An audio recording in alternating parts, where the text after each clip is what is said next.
Just like our tradition we have in nowadays, you have to respect whatever your parents tell you is It's correct. correct. Yeah.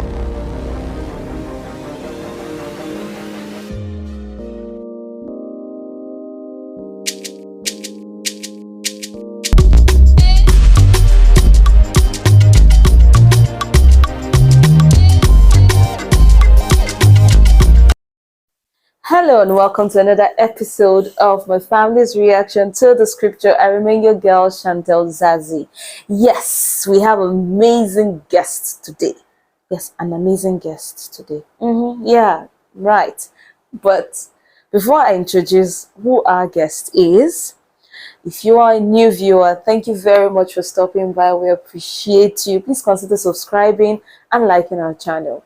And if you're a returning subscriber, mwah, thank you very much for always coming again and again every week. We love you. Next is ta-da! Yeah, it's becoming a familiar face. Yeah. Okay, this is Collins Poma. Mr. Collins Poma. I'm sure you have seen his face from previous episode. You're welcome. Thank you. Good to have you again. Thank you. It's always interesting to have you. It's been a Okay, pleasure. so we're going to dive straight into our scripture of today. And that is Matthew chapter 15, verse 4. Okay, so from this translation, it says, For God commanded, honor your father and your mother, and he who speaks evil of father or mother, let him surely die. It's a strong one. Yeah, strong indeed. Let's see what your translation says. Well, this is from the good, the New Community Bible, and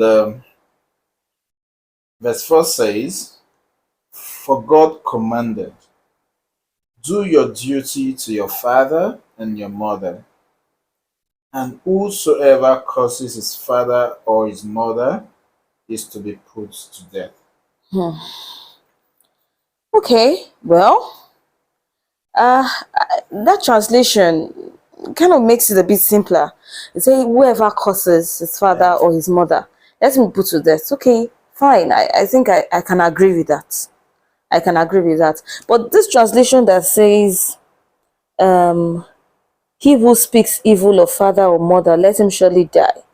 Okay, first for it starts with, for God commanded, honor your father and your mother, and he who speaks evil of father or mother, let him surely die. So now, while I was actually reflecting on this particular translation, I was asking some questions in my mind, like, okay, so what of situations where, like, we've had situations in the past, and I'm sure it's not even like going to be an end, because people, some, it's a repetition most times. In some cases you find out that, okay, maybe the parents have asked a child to do something that the child feels is not right, society feels is also not right. Okay, let's take, for instance, let's make it more practical. For instance, a parent says, okay, maybe a child that has not been doing too well in school and decides to bribe some teachers or pay for a special center for a child to go and write an exam, to get a result. And the child is still saying, even though the child knows that he or she's not so good, the child is still insisting, like, okay, no, I don't want to do that. Daddy is wrong or mommy is wrong. Does that mean that that child has dishonored or disobeyed the parent? That's one. And then if that child goes out to now talk about it to some other person, is it not like the child speaking evil of the parent? Well, it's a very sensitive matter if you really want to look at it from that perspective. But to get a clear understanding um, of Jesus's command and why that strong term of putting to death was used, you may want to look at the verse before and after. Then you Okay. understand. And it will even best explain or answer the question you're asking. Okay.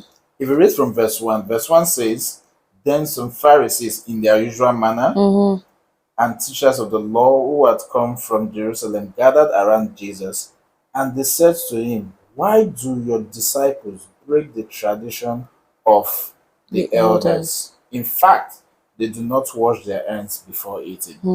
Just like our tradition we have it nowadays, you have to respect whatever your parents tell you is correct. It's correct, yeah. Basically, it's our tradition. And trying to correct your parent or an elder is seen as an insult. Insult, In fact, yes. it's an abomination. So that's our tradition for us. Jesus answered in verse 3, And you, why do you break God's command for the sake of your tradition?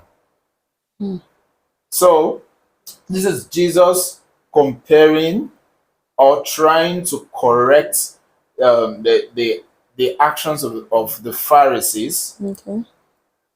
If we go to verse 4, which is now our bone of contention, Okay. For God commanded, Do your duty to your father and your mother, and whoever curses his father or his mother is to be put to death. Just wait a minute. Okay. Verse 5. But you say that if someone say to his father or mother, but you say, the Pharisees now, the commandment of God is that you should, in quote, honor your father and your mother. That's the commandment of God.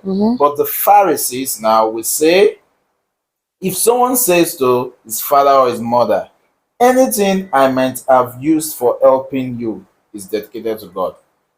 Excuse for not honoring the father and mother, claiming that what they're supposed to use to honor their father and mother has been given to God. Yeah. So you can see how in the name of tradition they are trying to disobey God's command. So it's simple. So if the command of God says do not cheat, and your parents is guiding you to cheat, and in the name of trying to be obedient to your parents, then you disobey the command of God, that makes it wrong. Oh, okay. So that is why if you really want to get a clear understanding, then you have to read from the beginning and the verses after. So that is to say that even children themselves have their own say. Of course. Remember, even as that, even though Christ have said that woe to anyone that leads this little one astray, but everyone is also responsible for his or her actions. So at the end of the day, it is not your father or your mother that will stand before you at the throne of judgment. It is every man to himself, every child to himself. Parents will not be there to guide. And the fact that a child that knows, that is able to discern good from evil, knows that this thing my parent is doing or is asking me to do is wrong. Means that the child knows what is right already.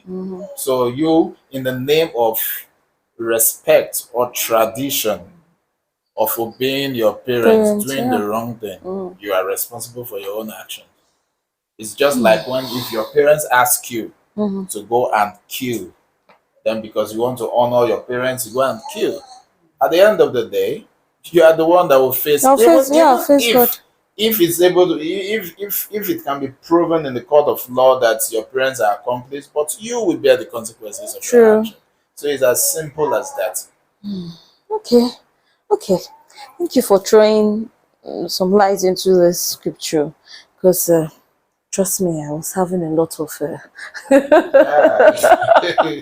it's quite complicated. Here in Africa where we believe optimum respect for our elders. Parents, elders. It's quite complicated. That is why you see a child believing so much in what the parents have said, wrong or right. Will tell him, my daddy said this. This is what my no. It is what my daddy has told me. Of course, you understand, which is not a bad thing. But at the same time, that is where they will also encourage parents to always guide the children in the right path, because children actually believe truly in what their parents say and do. So we have to pray for wisdom. Wisdom to guide the children right. Okay, thank you very much for coming this week. Really you. appreciate you. And thank you very much for sticking by us up to this very moment. I hope you enjoyed this week's episode. Please leave us your comments in the comment section below, telling us your own experience or your own understanding of this scripture. If you have not subscribed, please consider doing so and liking our channel now. I still remain your girl, Chantelzazi. Until we come your way again, stay blessed and stay loved. We love you. Mwah.